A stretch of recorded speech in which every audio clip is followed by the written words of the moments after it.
Hello beautiful and welcome back to my channel and to this video where we are going to talk about the best versus the worst eyeshadow palette from 8 different brands. These are going to be palettes that most of them own, some of them I have decluttered. I have been inspired by some other creators that have done similar videos to this, and I will link of course a couple of those videos down below. Let me know if I missed anyone. These are the ones that I found and the ones that I've been watching, and I'm so happy to see you here if you haven't been here before. My name is Angie. Hello, I am a lover of fashion and makeup, especially colorful. I do have something very colorful on today. Unfortunately not with any of the palettes that I'm going to show you, but as soon as this tutorial goes live, I will link it in the description box. It is coming soon. I'm in the process of filming something. So if you want to see some more color on your timeline, don't forget to subscribe because I upload several videos a week. Now, these are going to be 8 different brands and I'm going to talk about my favorite palette and my least favorite palette. And some of these are like palettes that I like, this isn't my style, and some of them are palettes that I straight up dislike. Let me talk about the brand where I see the most difference between like time, because the palette that is the worst from BH Cosmetics is actually the palette that they did together with Carly Bible. I bought this in the beginning of my YouTube career, my YouTube journey, and I remember liking it first and then trying it a year later and I was like, why did I like this? I think I didn't have enough like experience with different eyeshadow brands, because I tried it again, I'm like, this isn't very good. I didn't like it at all. Or maybe it aged poorly. Listen, whatever reason it was, they must have done the journey of a lifetime, because I remember the Weekend Festival palette and that was just like a year or two later and that one was so good. But my favorite is this last one. This is the Sweet Shop Cherry on Top. I bought 3 of these. I bought the green, I bought the blue, and I bought the red. And I will say the red is my favorite because this quality is... If you told me that this was a high-end brand's eyeshadow formula, I would have believed you in a heartbeat. The formula of these are incredible. I do have a video trying and swatching this and the other 2 I have, and something has happened because this quality is so good. These palettes made me think I really need to try more BH Cosmetics because these are so incredibly good quality. The red one is still available and the red one is actually my favorite. I will link it down below in case you're interested. I think that they probably made this a limited edition and discontinued them because of the situation worldwide, he that shall not be mentioned. And I'm probably guessing that is the reason why they haven't restocked them yet. It's probably, I don't think that they chose to not restock the most popular release they've had in years. I'm just taking a stab in the dark here, but it is a beautiful release nonetheless. I kind of wish I owned the orange one, not gonna lie. But stunning. This made me think I need to try more BH Cosmetics because that Carly Bible palette, I have decluttered it and it's 0 regrets. Let's talk about Colourpop. I actually did a video where I ranked all of the Colourpop palettes I own from worst to best, and in that video I ranked 3 palettes on the lowest that have actually decluttered since. So instead I'm going to show you this one. This was my 4th least favorite from Colourpop, and I still own this one because the packaging is so beautiful, but I will say that this is the least favorite palette of Colourpop that I own, and I will say that this will be decluttered with time. This is the Zodiac palette that they did with Kathleen Lights.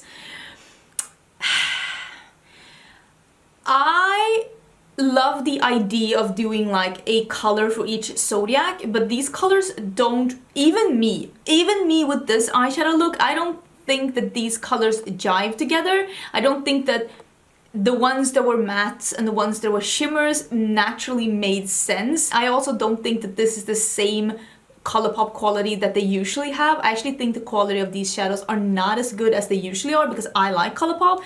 So something happened with this palette.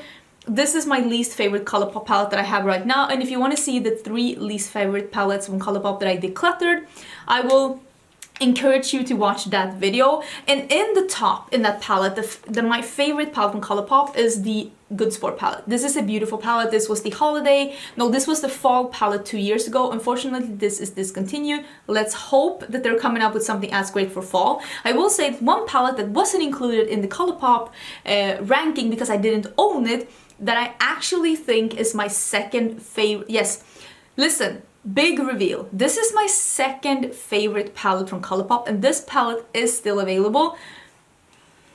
The Lilac You A Lot is absolutely stunning.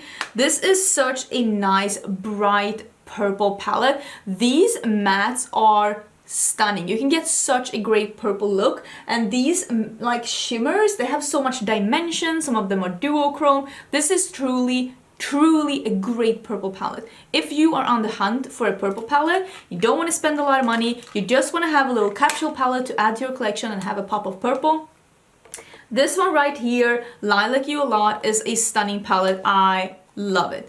Speaking of purple palettes, let's get into Anastasia. My least favorite palette from Anastasia is a palette that I just recently, a couple of weeks ago, gave away to a friend, and that is the Subculture. I love the color scheme of Subculture. Really, I love it. Truly, I love it. But I got the first batch before they changed the formula, and I hated it. It didn't jive with how I do my makeup. And I totally, like, if you bought it and you love it, that's wonderful. But how I do my makeup, it didn't work. It went patchy. It went patchy. I feel like I need to say it twice to really get that through. Wow, it was a mess. I do have a video on that as well. I could make it work if I changed up my technique, but I don't want to babysit a formula like that. So that was my least favorite palette. And this is probably an unpopular opinion, but my favorite palette from Anastasia is the Norvina OG. I made a whole video saying how I didn't want to buy this palette because I did. Like, listen, I know. But this is a beautiful palette.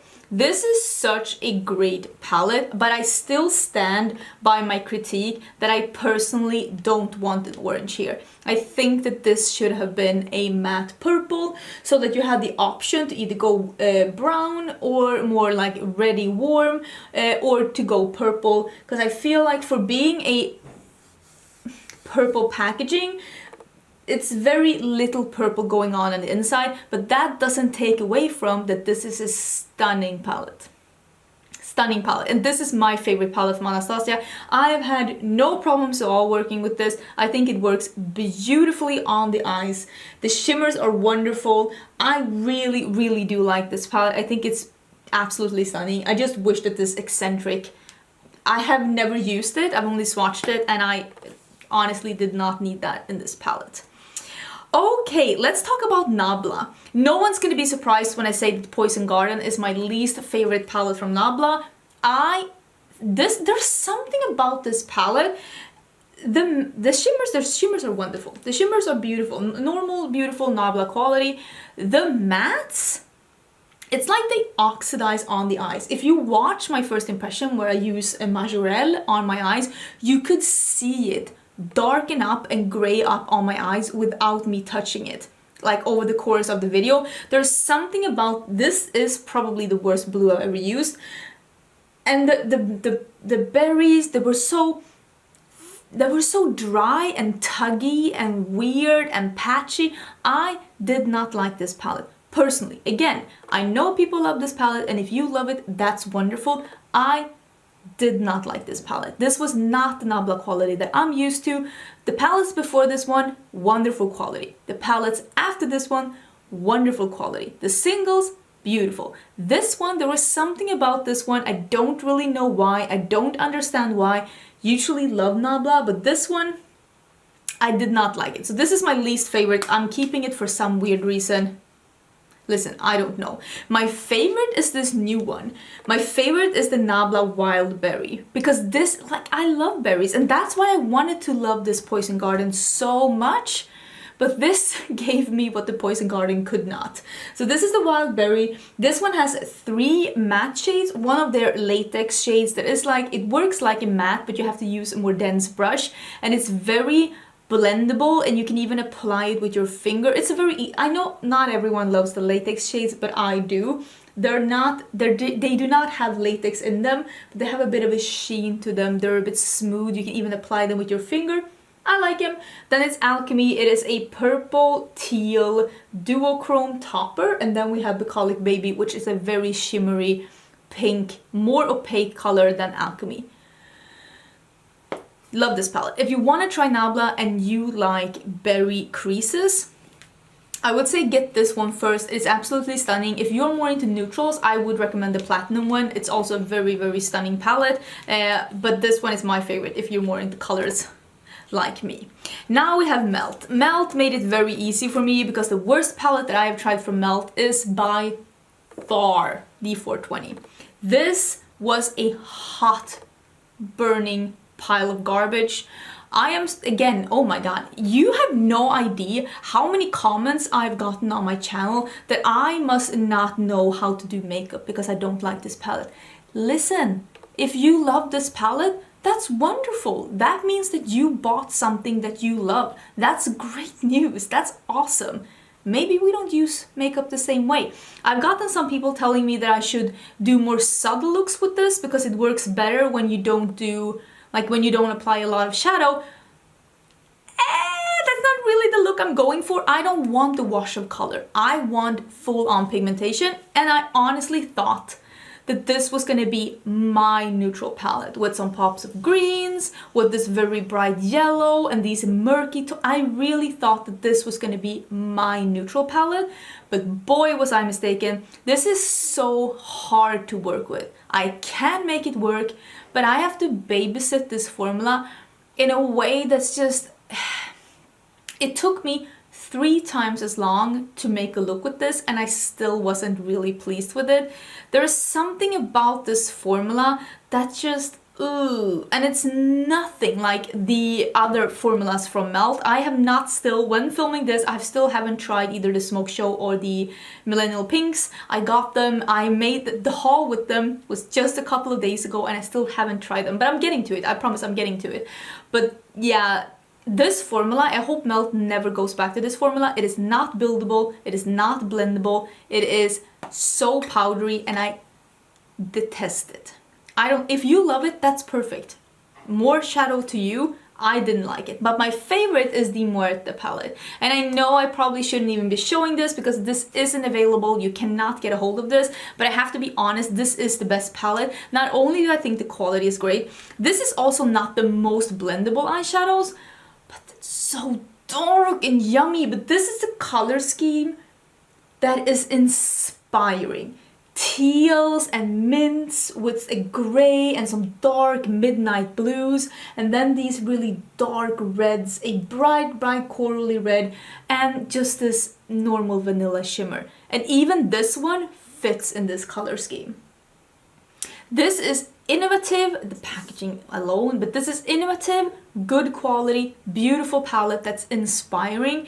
And this is the kind of things I hope Melt always releases. I will say I have tried the She's Seen Parties. The She's Seen Parties is an impeccable quality. Beautiful quality. I have no idea what happened here. And I honestly don't even know if I want to know what happened there. But I don't like it. I don't like it one bit.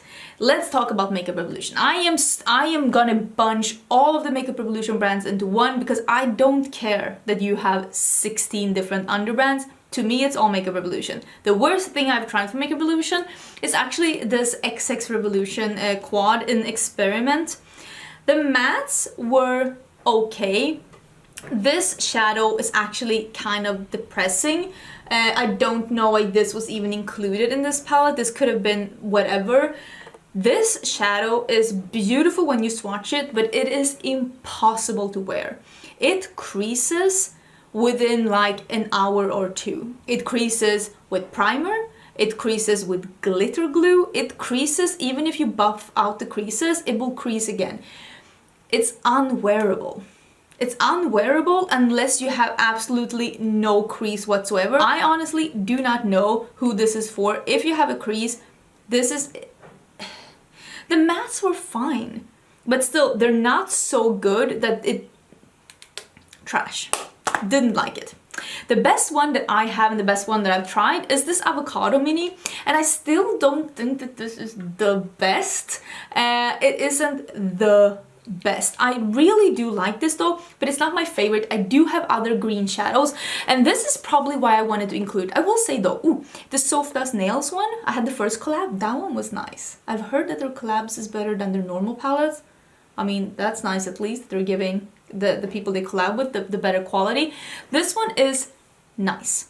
It is okay. The mattes are pretty blendable. They're not the most buildable and the most like pigmented things I own in my collection. I own better greens than this, but if you're balling on the budget and you want to try some greens and you don't like big palettes, and this is a cute, like, it's not offensive and the price is pretty okay, I would recommend this. I do recommend this palette for the price.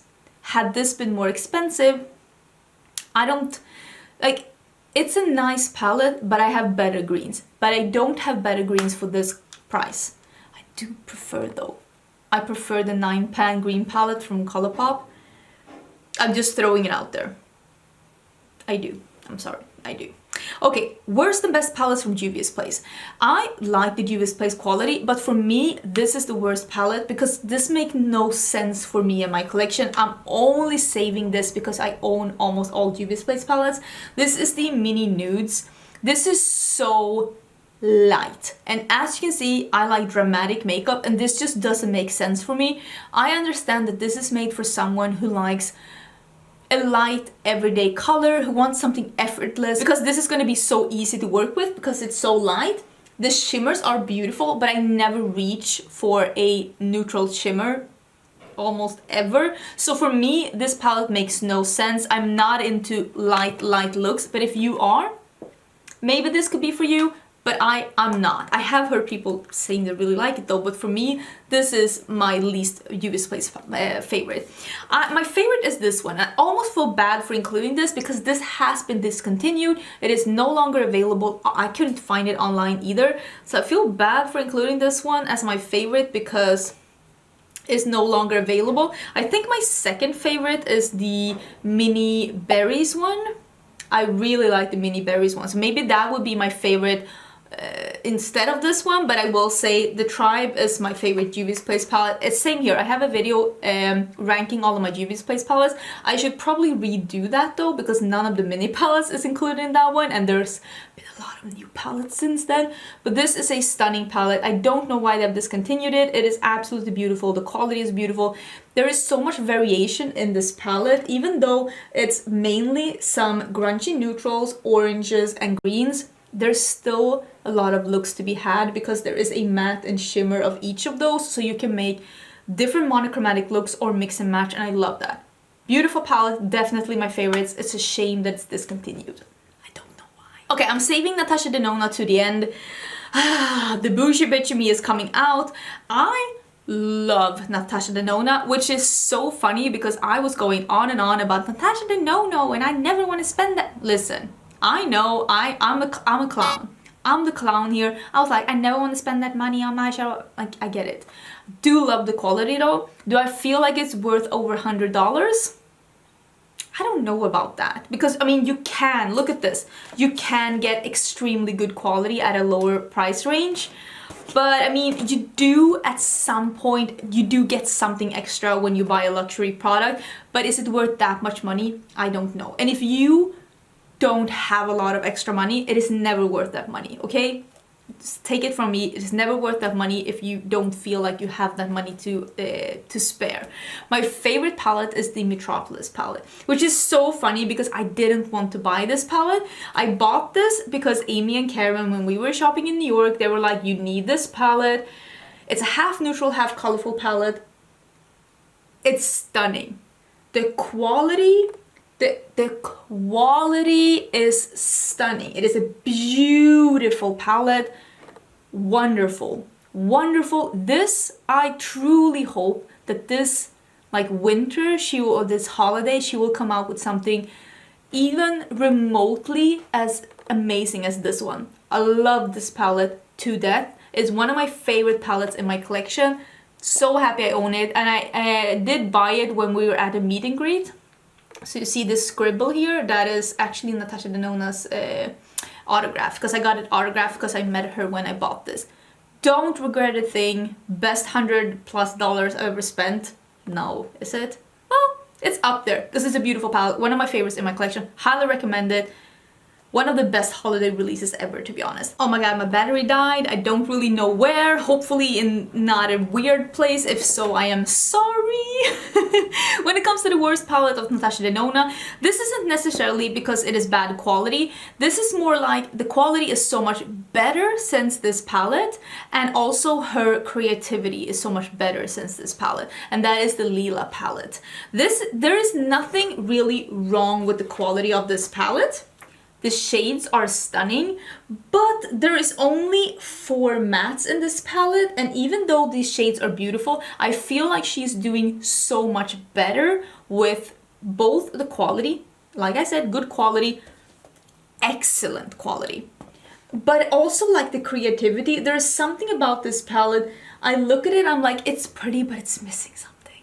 But I like it. I like it. I haven't decluttered it, but I still feel like this is my least inspiring Natasha Denona palette. I feel like she has gone, like, even though she started at a really high level, she has really managed to improve something really good to something spectacular over only a few years. And I am so impressed with the brand.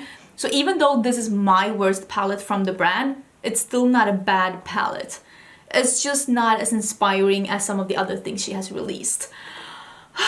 Let me know, what are your favorite and least favorite palettes from some of these brands?